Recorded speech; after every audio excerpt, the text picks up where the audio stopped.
Just by show of hands, for how many of you this is the first Startup Grind event? Ooh, that's a good thing. New crowd is always a good thing. So historically we've run this event at the Hudson Business Lounge, which is not very far from here, a stone's throw away. However, for this event we decided to move to Penrod, and there's a reason behind that. We all know and we talk about it, and it's a reasonably established fact that Milwaukee as a startup community is not very, very vibrant, but there is a lot of things going on which are trying to change that. One of the things which we constantly complain about are things that are not here in Milwaukee.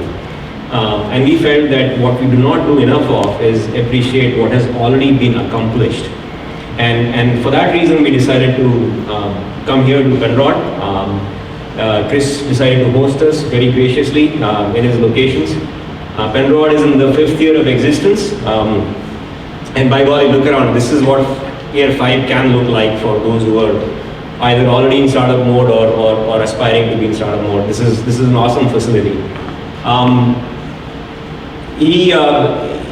I met with Chris in another meetup, an event. He was on a panel discussion. I was in the audience, and we got together a little bit to talk about the kind of impact he would like to see or make in the Milwaukee community. And we thought this would be an ideal setting for us to invite him here and talk to him about his last 5 years, as well as what he envisions as the future for the city as well as for his company. Before I bring him on, I need a cheat sheet to talk about Penrod. Man, this is 5 years has been just phenomenal. Chris's office thankfully shared this with me. Some of this you might have seen in the Startup Grind Facebook posts and the meetup emails that went out. But just to recap, and Chris, by all means, if I missed anything, please let me know. Bubbler Award, #1 Best Place to Work in 2016 and in 2017. Gold Level Salesforce.com partner. First fastest growing Salesforce.com partner is in Wisconsin. Second fastest growing Salesforce.com partner in North America. 2016 Inc. 5000, ranked 550. 2017 Inc. 500, ranked 442. Let's not even talk about revenues at this stage, because those are phenomenal accomplishments in year 5 for this organization. Chris is the co-founder for Penrod, and tonight's really about talking to him as to where he started, why, what the journey has been, what the challenges have been, and really in a way to learn from their exercise in entrepreneurship and see what we can take away from it to apply to our own lives. The format for the event is slightly different from what we've been doing, but since most of you guys are new to Startup Grind, I guess it doesn't matter. But in any case, we will start off the Q&A with Chris on stage. We have a few sections of questions around Penrod as well as Chris, but we'll intersperse audience Q&A as the session goes on. So Mike will be here with a microphone. I'll be also roaming around with a microphone, so feel free to ask those questions when each section gets done. And towards the end, there's obviously a block of time for Q&A. And after that, absolutely hang around, talk to him personally, talk to other Penrod employees who are here, and enjoy the facility as well. So without further ado, Chris.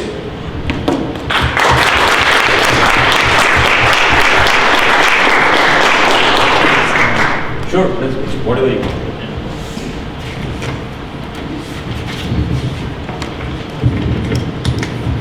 So, Jordan, how we done design? Where's Jordan? I get that. Here we go.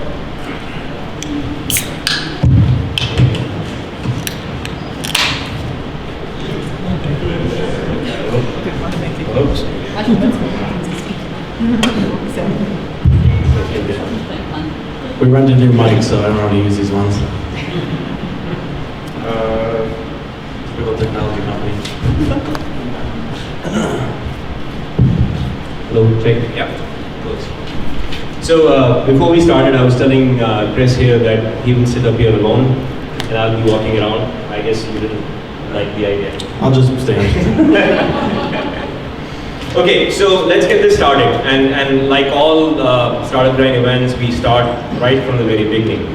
How did the journey actually begin? So Chris, let's start with the genesis of Penrod. What gave you the motivation to start Penrod Software? Excellent, yeah. So I kind of been an entrepreneur minded since I was younger. When I was 12, 13, I started a professional wrestling website that was actually quite successful. And so from there, I went to college, UWM, so UWM people are here, so excited to have them here, and focused on computer science and electrical engineering. And from that, my first job out of college for about 3 months was doing shipping and logistics software for a company downtown, and I quickly turned that into starting my own shipping logistics company, and we had an investor, and that kind of went completely south. I was 23, 24 when that all happened, so I didn't really know much about the investment client. And I took and where that leads to is I took a break from entrepreneurial stuff and worked for Kohl's for 3 years, where I was a consultant. And during this whole time, my business partner Joe and I had been talking about different businesses we wanted to start. I met him in college, so we'd always kind of wanted to start a business together. The opportunities never arose. And I didn't really love the way that I was treated as a consultant at Kohl's. I felt like a second-rate citizen. I didn't feel like a part of the company. And that was as a consultant. Like I sat up in a weird small cube farm. It wasn't even a cube farm. It was just like odd desks. And I'm like, this really doesn't seem like the most efficient way to get projects done. And so I basically told Joe that we should do this consultant thing because it's pretty damn easy. And 5 years later, it's not that easy, but. And so yeah, we actually started in the Dynamics CRM space. I was a Microsoft developer. Joe is really big in sales and marketing, so he did that part, and I did the development, and it just was the two of us for about the first 8 months, I'd say, when we hired our first employee, 8 months in, which was a big excitement thing. But what intrigues me though is services as an industry, despite the demand for services, it's a very, very crowded space. And especially when you talk about CRM software implementations or maintenance, there's a ton of companies out there. Why this field? There's too many companies out there in my opinion. But I didn't know that. I didn't do any market analysis on this. We just got business, and so we literally got business and we did it our way. And I think that blindness to the fact that there's a lot of competition, and there's a certain way to do consulting, the Accenture way or the Deloitte way. I didn't know that was even a thing, so we did it the Penrod way. And I think that's what's differentiated us over the last 5 years. But to that point though, when typically customers look for Salesforce implementation partners, Milwaukee is not what they think of. So obviously you've done something phenomenally different and compelling for them to consider Milwaukee as a destination for Salesforce partnerships. I think the Milwaukee aspect of it was we were able to find talent at a reasonable cost that's just as good as anywhere in the US, which allowed us to be reasonably priced. So I mean, when you first start a company, you're obviously not walking out there in your reputation, right? Let's face it. You're usually coming in with, you have this innovative idea that no one else has, but that's not a consulting company. Everyone has this innovative idea, it's people's time. So when we first started, it was really price that drove us, but our quality was so high that we were able to now build that reputation. And really we were able to give that price because we were in a city that, Milwaukee gets a lot of crap for not having the quote-unquote talent, and the reality is that that's not a real thing. The issue is that the companies here don't know how to grow the talent, and so people leave and go to the coast, but the talent, at 24, people are for the most part, college graduates are equal in skill set, so if that's the excuse, you probably need to look inward and see what you're doing as a company to grow your talent versus the talent in your city. So acquisition of talent has not been an issue in the Milwaukee market? There's a lot of Salesforce talent available? Where there isn't Salesforce talent, we'll grow it internally. So okay. we'll put the time and effort into that growth and the investment into that. Because then once you grow that person, you most likely have a loyal employee for the duration. As long as you keep challenging them and growing, you obviously can't get complacent with that. But the talent here has not been an issue. We just recently did statistics on this for the last quarter. We got 1,000 applicants. We did 200 interviews, I think, and we hired only 11 people. So we're getting lots of applicants that are coming in. And right now we're hiring about 3 to 4 people a month. And I see that starting to grow even more in the next 6 months. So interesting journey. So you, like you said, you didn't really go out there looking at market analysis, trying to figure out where the opportunity lies. You wanted to do it the Penrod way. The traditional startup journeys are slightly different. What kind of coaching do you provide them at this particular point in time based on your historical journey? Coaching for employees or for So there's a lot of time spent in startup community around analyzing the market first before doing anything. And there are two schools of thought. One which says do something but do it in a small way and keep improving upon it. And there's a second school of thought which is a lot more structured around let's do the customer test, market test first, understand the entire market before we actually define the product. I definitely go down the first path, and I think any big tech startup does, right? Like Facebook didn't go and figure out Facebook was going to be a thing. It was almost a passion project that turned into a business. You know, Reid Hoffman has this whole thing where being in a startup is like jumping off of a cliff and you're trying to design the parachute as you're falling. And to me, that's what true startup is, and especially in the tech industry. There's other industries where the capital investment initially is super high, and there might be a little bit difference there to get the investment to even start that. So manufacturing, things that take resources like raw resources, but in technology, all you often need is a computer and an idea, and a lot of hard work. Yeah. So you mentioned the Penrod way. What is the Penrod way? Ours is really culture, so our company's built around culture. So we don't treat our people like consultants. We treat them like people. And when we go in with our customers, we one of the first things we say in our sales pitch is that working with Penrod is we're going to be like part of your company. You're going to invite us to your Christmas parties. You're going to feel like we're an employee, not a consultant. So it's really putting people first and investing in people. And not looking at the way the industry does it and assuming that's the way we have to do it. Looking at the way the industry does it and finding better ways to do it that can make us profitable while also making our people succeed and be successful. So when you started, Chris, was that the vision? That was the true north, that we'll build a company which will not compete on price, will be employee friendly, let's not treat employees as consultants, they're employees, they're people, and develop a relationship with the customer which is highly differentiated based on people and process. Was that where we started, or it evolved over a period of time? Yeah, I don't know, not even close. When we first started, it was holy shit, people will pay us to do this. And so it was just, what can we do for money, and what all can we do for money, right? So when you're 2, 3, 4, 5 people, it's just holy shit, we're getting paid to do this, and I don't have to go to work at 9 to 5 every day and have a boss who I don't like annoying me. So that was pretty much what it was. And then around 3 years ago, I want to say, right around 2014 is when we really decided that we're gonna, we did a pretty big layoff in 2013, quite big. It was big for our standards. It was like 3 people, but it was a big deal for us. And from there, we decided that we needed to kind of change the way we're doing this if we want to keep this going. And that's when we decided we should be people-centric and be building the company around the people, not around the deliverable. Right. So let's talk about the first 2 years. Challenges in the first 2 years. Because I think if I were to just scan other than the Penrod employees here, there are a few folks who are trying to work with startups. There are a few startups who are probably in the first 2 years of existence. What did you face in terms of challenges? First 2 years, one of the hardest things. I was 29 at the time, so 29, 30, and age was an issue. I had some challenges in the consulting industry with age. So we were working with large insurance companies like Delta Dental. So we weren't working with small companies. And I actually on my LinkedIn for the first 2 years said I was a developer, a senior developer here, even though I was one of the founders. And a funny story is our biggest client actually one day, we had a sales guy for us who worked for me as our sales guy. And he kind of came off as the CEO, quote unquote. And our client goes, I'm pretty sure Mike just works for you and you run the whole show there. And I was like, that's funny.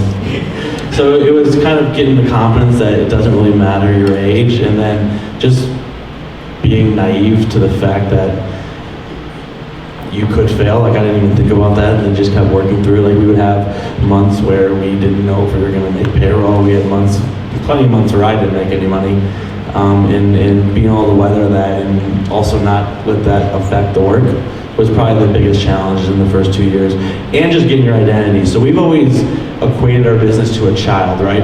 So that for the first few years of a baby or a kid, you literally have to be there for every moment of it, right? If you let it go for a day, it might be the end of it. And so it's that progression too, and like, then you get to the point where it's more of a, it's an adult, it's a teenager who you're now, it's a little unruly, you gotta keep it in line a little bit, it's still trying to find itself, so it's doing some stupid shit it probably shouldn't be doing. We had a lot of those days in our early days. And now I say we're in the college phase where, you really start to figure yourself out, you almost got a degree, but you're still sleeping on mom and dad's couch. So we're slowly getting out of that phase. But those first 2 years are really that teenager and that infant phase of trying to figure out what this thing is going to even be. We didn't decide on Salesforce as being our main platform of business till 2014. So in the first 2 years, we were taking on custom development work, we were taking on SharePoint work. If you paid us our hourly rate to come do your janitorial work, we probably would have came on site and done your janitorial work. Whatever pays the bills. Whatever paid the bills at that time, and but you kind of learn who you are and you get an identity, and once you have that identity, you hopefully grow with it, and that's who you become as a company. So somewhere in year 3, you guys said, well, this is what can happen, right? Yeah, we had, like I said, year 3, right before year 3, we had to lay 3 people off, and we literally had to lay them off on like December 5th or something, so a few weeks before Christmas. And it was the hardest thing Joe and I had to do, and they were good employees too, so it wasn't like it's people who if they came back to apply to us now, I'd hire them right now. But so it was rough, and that made us decide that either we're gonna let this thing go, or we're just gonna keep hustling and figure it out and kind of get our identity. And we landed a pretty big Salesforce account, which is what pivoted us into 100% Salesforce. Okay. And what was the secret of landing that account? So we got an RFP. A last minute RFP came to us. We had like a week to fill it out. Me and Joe procrastinated because that's what we would do. We had other things to work on. So we actually went to Bugsy's. This is a good story. Bugsy's, that's the bar over there. And we literally started writing at 10 at night, drinking all night, doing all the fun things startups do. We got done at 5 in the morning, submitted, and figured we'd never hear from this client again. And we won the RFP, and it was a $2 billion company. And it was a $3 million worth of work, and we had about 6 employees at the time. We said we could do all of it.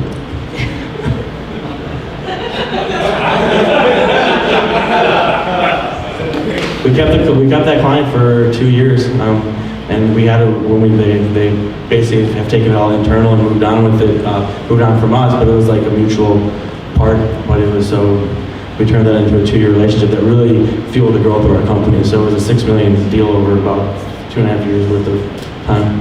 Yeah. And what I take away from there, I mean, not taking payroll is obviously a gut-wrenching time for any startup, and especially the founders. But sticking through it, sticking with it and seeing it through, hustling, as you rightly said, to get that first big contract. That's really the turning point for the organization, and you guys stuck with it to make it happen. I'd say in startups in general, that's the decision you're making. Like if you have an absolutely bad idea that's just not going anywhere, sometimes you gotta cut ties. But oftentimes it's how do I pivot out of this situation and keep the same company. Instagram's a good example of that, right? They went down a path of a totally different product, and then they pivoted into their filter. They basically started a Foursquare-like app and turned that into a $1 billion exit on a photo sharing site. So they had no idea the first day that they started their company that 5 years later they're selling $1 billion photo sharing app. So you got to be open-minded and be ready to pivot and be willing to pivot. Well, also the attrition rates in the startup industry are quite high. People give up, and reality also is that when you're starting off, you don't know the true value of your idea. You'll discover it 1 year, 2 year out as you start getting into the market. So that is the biggest thing. You don't know the value. It's theoretical at the end. It's all theoretical. Yeah. Which is why it's the worst thing when anyone goes, I have an idea. It's like, execution on the idea and what the idea turns into is what is actually the business that you're going to build. Okay. Questions from the audience before go ahead. So you mentioned,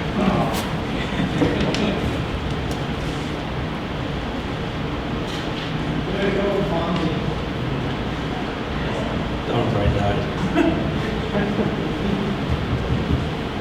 I think it's pretty low too. And it's not gonna work. So you had mentioned 1,000 people applied, and you selected 0.4% of those folks. Was that because those were the only ones who were picking, or you only had four openings, and you had 1,000 to select from? So one of the things as a company we're most proud of is our interviewing process. So you go through a pretty intense interview process, which includes a culture interview to start. So we don't even do a tech screen or anything like that. The first thing we do is an actual culture interview, which is a lot. We have 13 pillars now, Katrina? 13 or so, 14 pillars that we kind of define as our core values of our company, and we have questions based on those pillars that we ask people, we rate them on culture, and if you don't pass that you're eliminated from there initially. I would say 80% of the people are eliminated in that interview process. So is that a learnable, teachable thing, or is that something about just the way that you were grown up and the values that you got, if you can remark on that, because that's a pretty big fall off. Yeah, I would say it's some inherent personality traits we're looking for. We even say we're not for everyone when we first come in, and it's a teamwork attitude. And we're not looking to teach people to be team players. We're looking to grab people who want to be team players, and that's just a business decision we made that's been successful for us. That people come in on day one are here for the team, not for themselves. Obviously, everyone has personal ambitions. We're going to support those personal ambitions, but if they put those ahead of the team, then there's other jobs out there that they'll succeed in.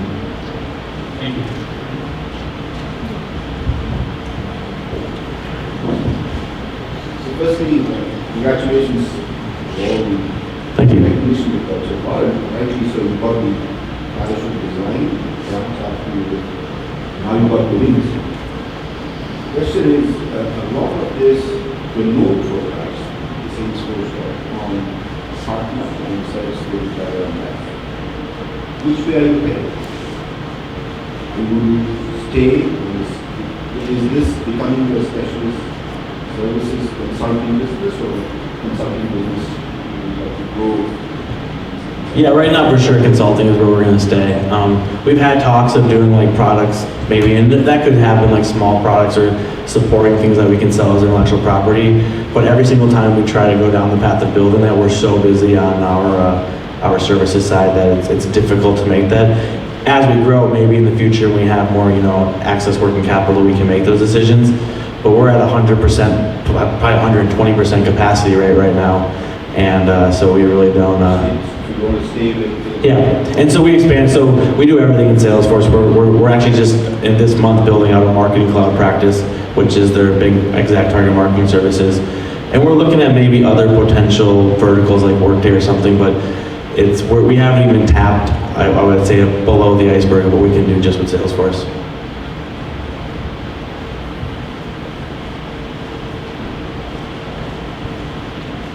So I'd be interested in learning a little bit more about the early days and the failure that you had. I mean, we all face, in the business that we're trying to grow, we face obstacles, and we face failure.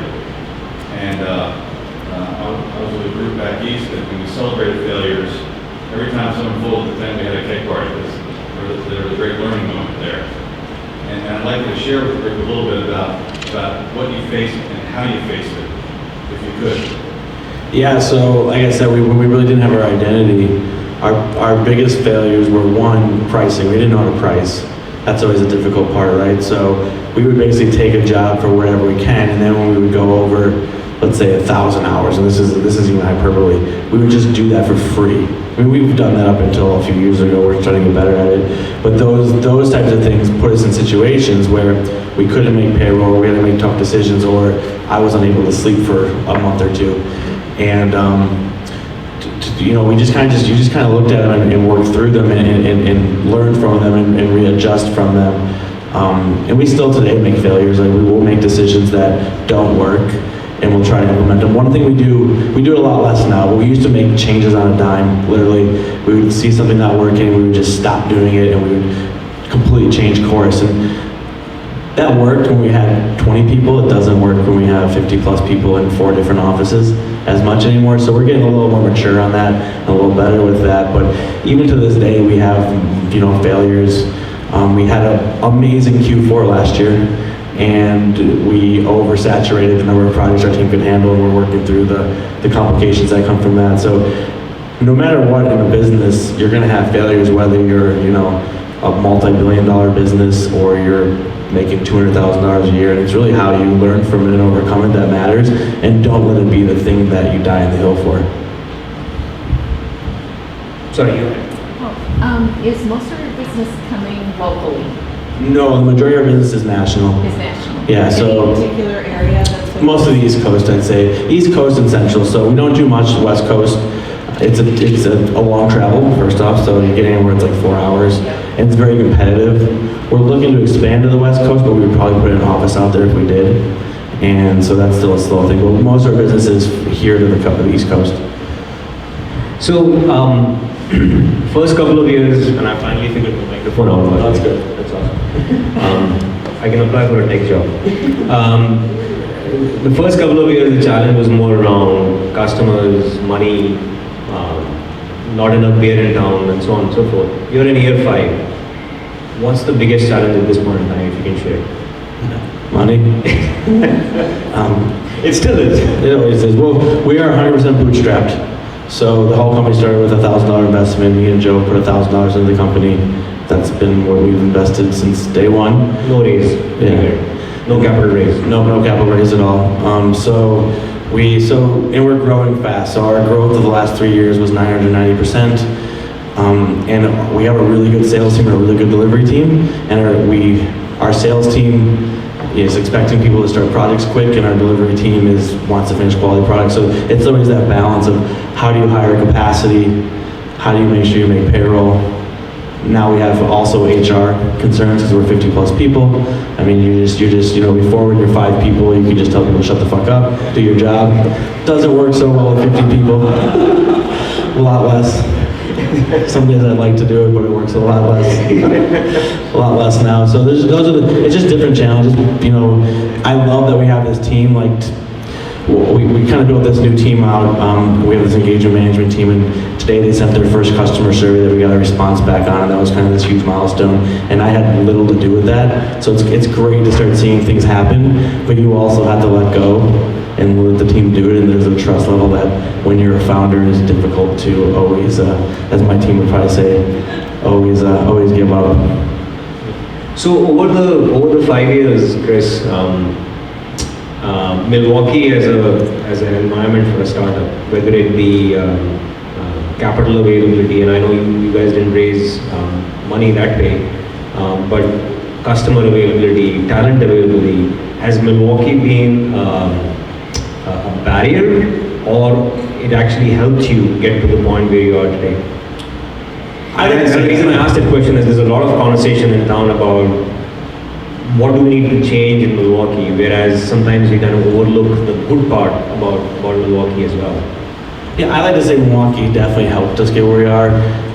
Midwest people are second to none in my opinion. They're just good people who are, driven and they work hard, and it's, I like that about it. It's reasonably priced here, right? Like you go to the coast, and one thing we can't do in our business is charge different rates based on where we're at. It's just not something that works. So if I hire someone on the coast versus someone in Milwaukee, you're not making more money with that person, and they're not necessarily providing you a better service. So I don't really fall in this whole thing that all the talent's on the coast. I think people go to the coast to get jobs, but MSW is one of the best engineering schools in the entire country, and it's sitting here in our backyard. And what are people doing? They're usually leaving and going to other cities to work because people aren't offering jobs here. We have a lakefront that's out of this world. And it's super cheap to live here, right? Like one of our employees who I work with just bought a house in Chicago that was 3 times as much as my house and less square footage. So the issue I see though is Milwaukee's still too conservative on an investment climate. They want you to have revenue, or they want to take half your company oftentimes, and that's an issue, right? If you're a 24-year-old entrepreneur who has a great idea, trying to start something, the last thing you want to do is give up 40% of your company because the investment climate here doesn't trust ideas, or the potential. They just want to see revenue and EBITDAs. That's always going to be that's when you go to the coast and get people who are doing large portfolios, investing in lots of companies. But are you recruiting from outside Milwaukee, outside Wisconsin as well, or it's largely? We are. Ryan Momo moved here from Grand Rapids, so he's here. So we got some, we have, it's not a ton. We obviously start here, it's easier, but we do recruit people from out that want to move here, and we're doing more and more of that as we grow to bring people in, which I think is awesome, to actually bring people into the city. Ryan's probably learned a lot about Milwaukee. It's not a bad city, right? Yeah. Well, so that the reason I asked that question, and I'm glad you moved to Milwaukee, and I'm sure you love the city as well. The reason I asked that question is, other than capital, which is obviously always a complaint, and it's not just about Milwaukee, it's a global complaint, because the demand for money and the supply for money is always a gap between the two. But outside of that, eventually the challenges for a startup are people. And especially for someone like you in the services industry, for you to scale, there's almost a linear in a curve with revenue versus people. And for you to attract that talent right here in Milwaukee, that's a case study which needs to be talked about locally to the other startups who keep complaining about the fact that there are no people in Milwaukee. There are. It's a question of finding them and nurturing them, I guess, in my view, and getting them to a point where the organization is successful. Would you agree? I think most companies need to open their minds about what the job is and how people work their jobs, and be more open-minded to, it's just a different, it's not a 9-to-5 culture anymore. Right. And people are more inclined for the experience than just to go to get a paycheck. And there's so much opportunity to get paychecks that why do I have to go work at company XYZ, who I'm just there for a paycheck? I can go work for company Z, and I can get a paycheck, and I can really enjoy my experience, feel like my work is valuable. It's simple things, but we just overlook sometimes. We do have a lot of conservative values that it's hard to get out of that mindset. Any questions from the audience before I continue?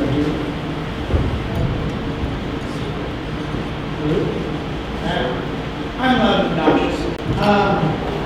So I'm kind of curious more about your 2014 year. You talked about layoffs and then as well transitioning to focusing almost entirely on Salesforce. I'd like to know, what were you looking at to make that decision? Were you looking just at data? Were you guys going off gut instinct? What did you rely on to make that decision? And maybe what tipped the scales?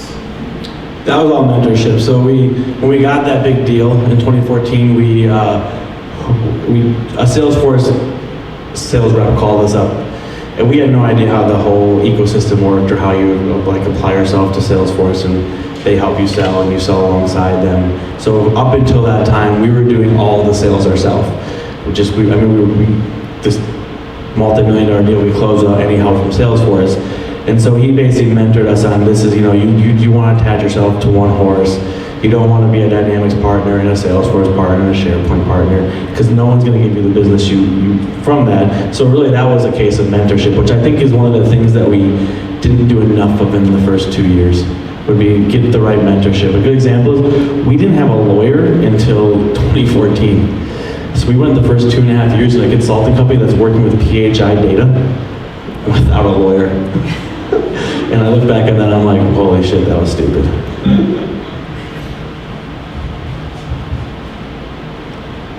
Anyone else? You mentioned a big factor is training that you have here, the mentoring program.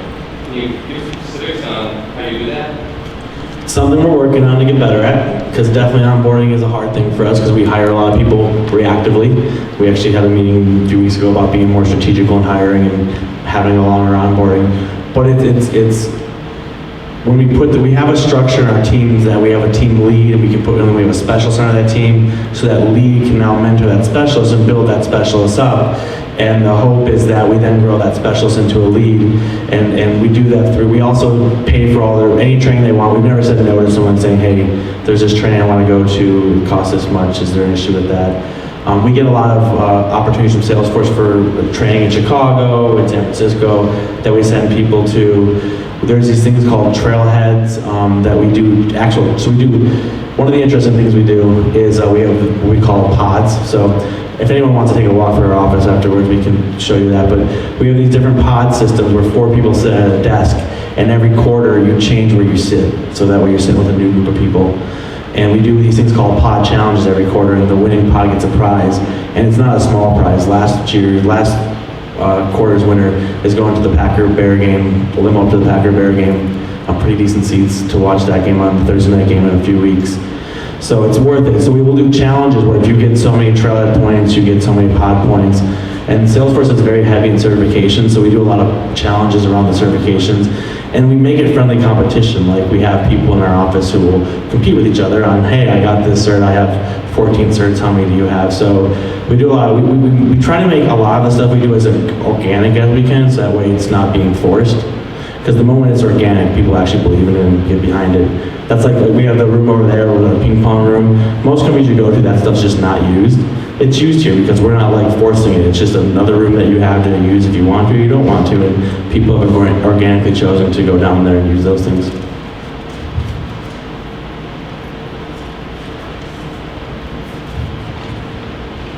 So, year one. So year one, probably year two, no was probably not part of the growth category. As you start to grow and you get bigger, you realize you can't say yes to everything. And you talk about the development with no discipline. How do you take it? Yeah, we got everyone laughing. How do you take that and make sure that the team leads and the entire team has that same mentality, so that instead of you having to be the arbiter of what to say yes to and what to say no to, you start to build those decision muscles in the team? So we still say yes a lot. We don't say no a lot. We're starting to say no more. But we're trying to do it from the moment we start pre-sales. So setting up really good expectations of exactly what's going to happen, how the process is going to go, what you're purchasing, what you're going to get from that purchase. We also are trying to get our sales team to make sure that the clients are a right fit for us. So we have built a liaison team between sales and our delivery team called our engagement team, who has 2 jobs. One, they're there for our customer relationship to maintain that, but they're also revenue generating. As we don't want to sell a single project, we want clients for 3 to 5 years. And so their job is also to make sure that we're saying no when we need to say no, but we're also saying yes, because we don't want to get in a situation where $1,000 no costs us $100,000 in the future. So we're trying to be more methodical about it, but we still say yes an awful lot.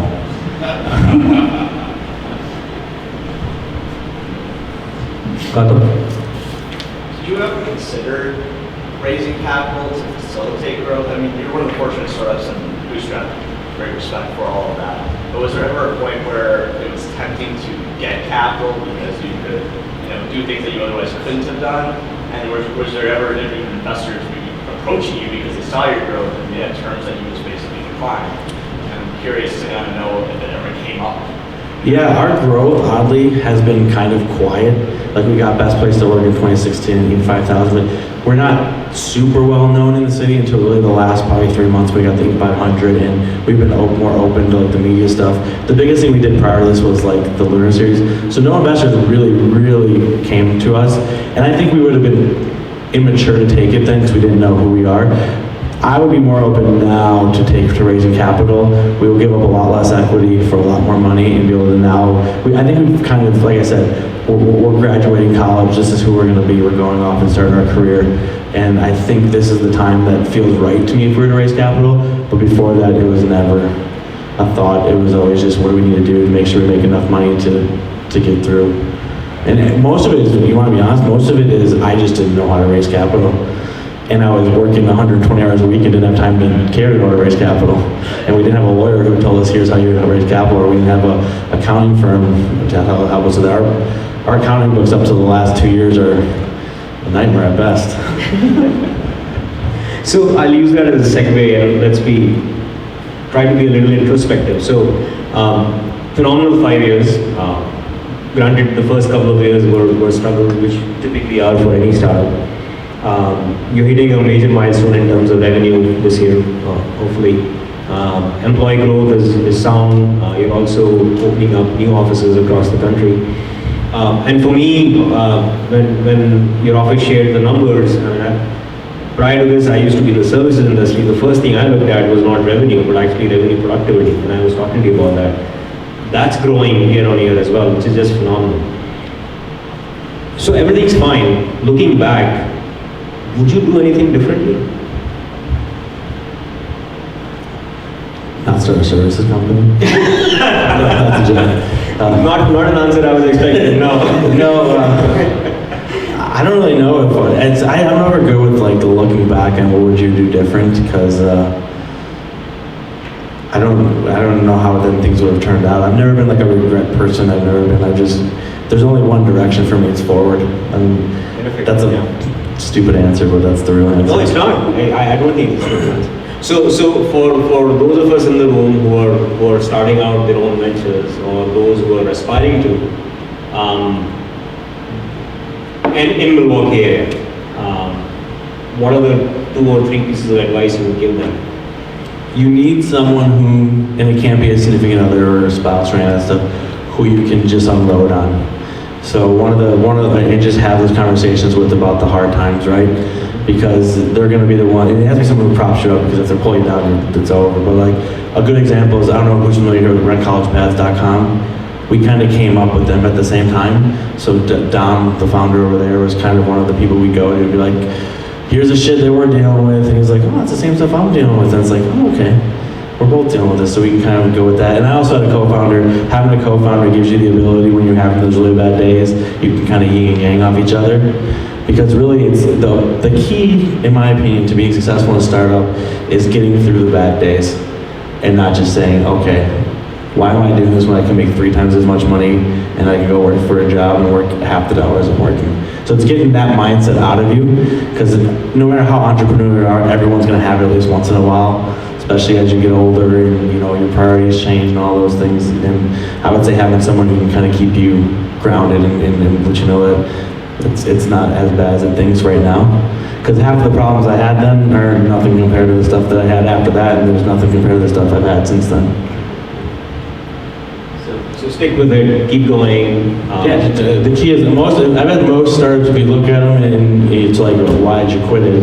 If you didn't quit it probably could have turned into something. That's really what it comes down to. But also don't spend your entire life savings on something that's absolutely going nowhere. But you should the tough times are part of it, part of the journey, and you should relish on those. If you didn't have those, you wouldn't have any way to kind of ground yourself. So let's talk about the multi-million-dollar question, Milwaukee. Now that you've built a successful enterprise, and we're all wishing you the best for it to continue to grow. What change would you like to see in the local community so that there are more Penrods coming out of Milwaukee area? I think the city needs more focus on technology, and maybe that's me just being biased in the tech sector. But every city that's booming has a tech hub, right? Austin's a booming tech hub. San Francisco's booming tech hub. Chicago's booming tech hub. Minneapolis is booming tech hub. So we need to be focusing a lot of our energy on tech. I hear so much about manufacturing. Manufacturing is great. It's a base of our entire country. But tech is what's going to revolutionize the city and make it a different city. And I think it needs to be a different city. I think we have. I went to Minneapolis. We have an office there. And I was sitting in the office, and I just got done walking through the entire Skyway thing there that they have for winter. And I'm just sitting there. I'm looking around. like, they're not on the Great Lake. Like, what the fuck do Minneapolis do to deserve all this? Like, they're way up by Canada. Like, why is their city so much better than our city? And if you start to look at it, it comes down to policy and politics, and really, what do the politicians want to focus on? Do they want to help drive a tech hub? Do they want to help drive that kind of culture, or do they want to stick with things that worked 100 years ago? Well, the policy will play an important role, but what can we do as individuals? Start businesses. The more businesses we start in the city that attract talent, that's going to be forced to happen. And so, maybe that means that we have to do more of just hustling, and we don't have as much money to investment, but just start a business and then help build an investment community that supports this. If you bring the investment community here and you actually get money and dollars here, I think that'll change the game a lot too. And those dollars should be looking to maintain the companies here. You know, we see a lot of good companies that do come here and get money, then they go off to Austin, they go off to San Francisco. How do we work with them to try to maintain them and keep them in the city so we can, you know, get talent out of MSOE or get talent out of UWM or Marquette or the colleges in the city? What is your leadership style? Ooh, is that a good question to ask me? Or do your employees have to leave the room? Can you repeat the question? What is your leadership style was the question. Oh man. I'm gonna pay for this one. Don't ask. Don't I like to think that it's collaborative. I always say we're a democracy until we're not. I have some issues I can work on there, for sure, but I try to be more laid back. I'm big on logic over emotion, and think about the company and how we're going to push the company forward. That's a hard question for me because I really don't. It's just what it is, I guess. They could probably answer. Yeah, maybe you should ask the question to the Penrod shirts in the back and ask Chris to leave the room.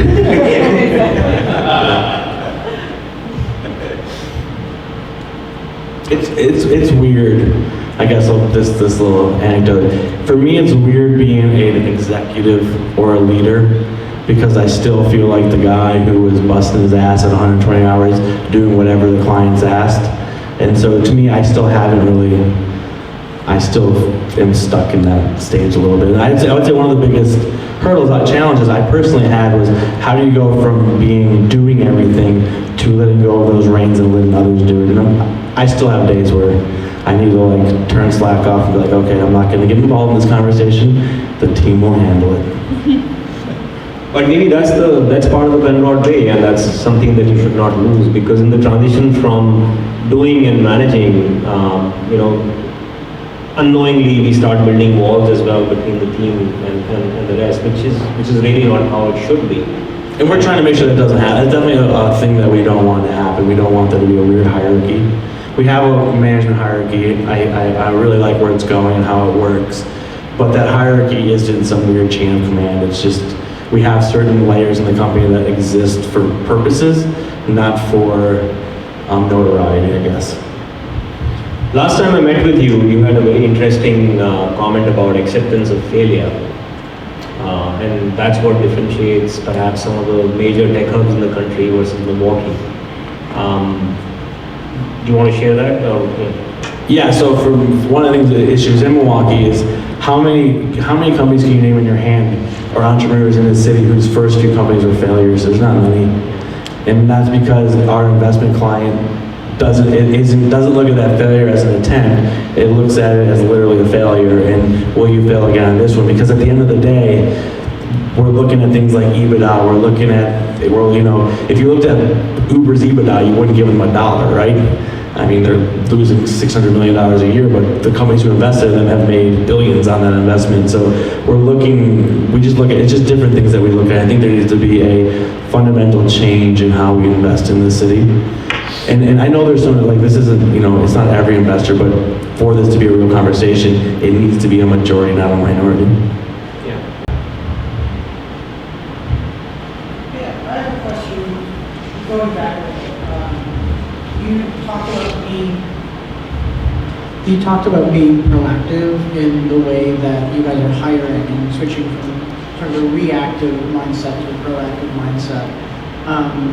Are there other areas of the company that you made that switch from being reactive to proactive? And I'd be interested in, here at Penrod, what that means. I guess in my personal experience, when I switch from being reactive to proactive, I tend to lose the confidence of some of my clients or whatever because they're asking for things and I'm saying no, we're about to take care of it, but hold back, hold on. And I'd be interested to see your take on going from reactive to proactive. For us, it's all communication. So if you communicate those things up front, and you can be more. So I have this whole thought that my biggest trait in anything is consistency. So if you're consistent, you're predictable, you got quality, no matter what. Even if that quality is bad quality, there's a quality there that's predictable, and that's what it leads to. So for us, it was making our processes and the way we do things more consistent. and lead that into a predictability. That once you have the predictability, it's easier to be proactive on things and not reactive. And then having the right teams and personnel in place who can support that. And that's where this whole engagement management thing I talk about came from, is that they're this liaison to make sure that, one of the things I personally don't believe is that the sales organization should run a company. I'm sure a bunch of people would disagree with me on that. I just don't agree with it. I think for a company to be fully successful long-term and not for the short-term top dollar, you need to have whoever's doing the work in sync with your sales organization, and make sure that they're in sync, and what they're saying we can deliver on. And we actually do that through different methodologies. We pay commissions based on invoices paid as opposed to book business. We have our engagement team whose job is to actually review the SOW before the client sees it, accepts it, and then that same engagement team is paid based on customer satisfaction. And so if they're reviewing SOWs that don't work, it's going to directly affect their compensation.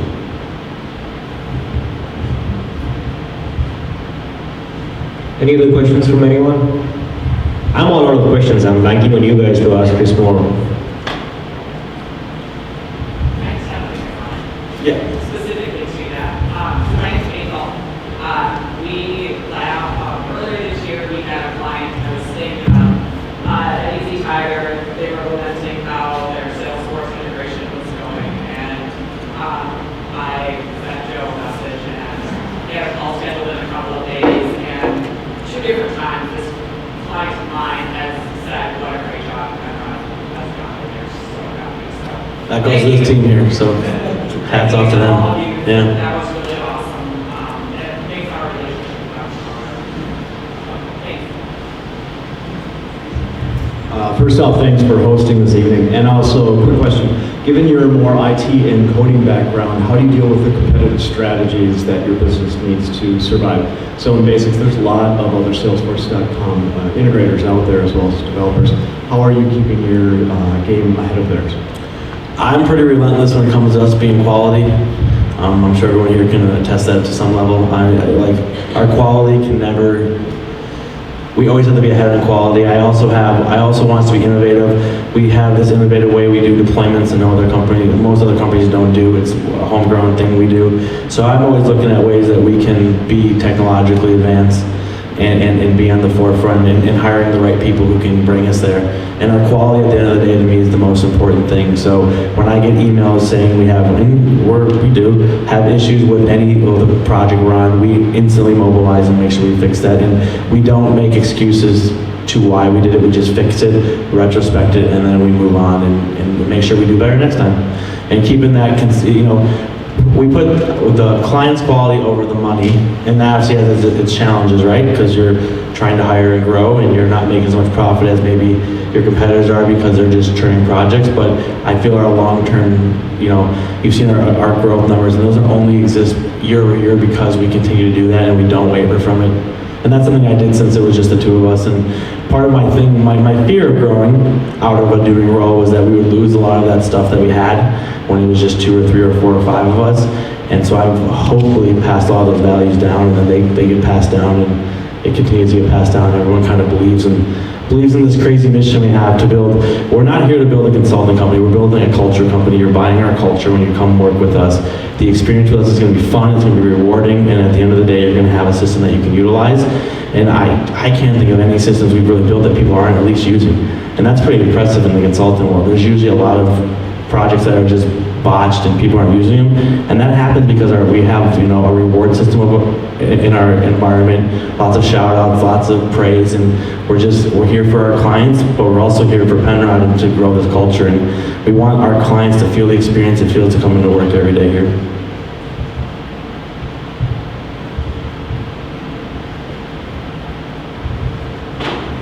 Aside from the typical work stuff, what's your big challenge or your big goal for this year? Who talks about moonshots? Is there a moonshot project you've got?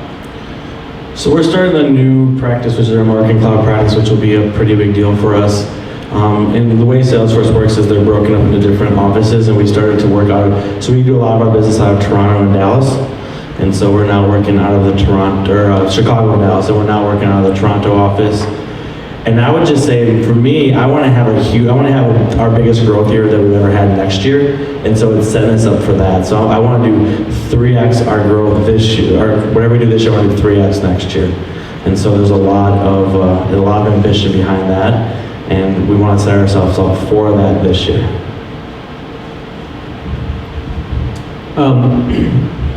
So I must say that I've had a few conversations, Chris, with you, and you've always been very, very candid and frank. Chris calls a spade, not a big spoon. And I think tonight's conversation is an example of that as well. My learning out of all my interactions with Chris has been, look, at the end of the day, struggles, challenges, failures as part of startup is a norm, but that's also the fun of it. And the key really is to stick with it, grind it out, and like you said, work through the initial period of challenges and get to the point where we can, visualize this as year 5 for our startup. So thank you very much for tonight's time, Chris, and thank you for hosting. You've got a great team. Best of luck for Penrod for continued growth, not just in Milwaukee, but across the US. I'm assuming we can hang around, and you're offered to look at the offices as still open. Yeah, everyone's looking at the offices, check out what we have, talk to the employees. At the end of the day, I know a lot of times it's the founders who get to come up and do these things and have these conversations, but it's nothing without the people, right? So absolutely, this company wouldn't be where it's at without the people we have, and I literally am just driving, I'm actually now just sitting on the ship watching it being driven by other people, and I couldn't be prouder. It's pretty awesome. So stick around, grab something to eat if you haven't already. If you have already, grab some more. Get a drink, network with others, and as well as enjoy the Penrod offices. Thanks for coming in, guys.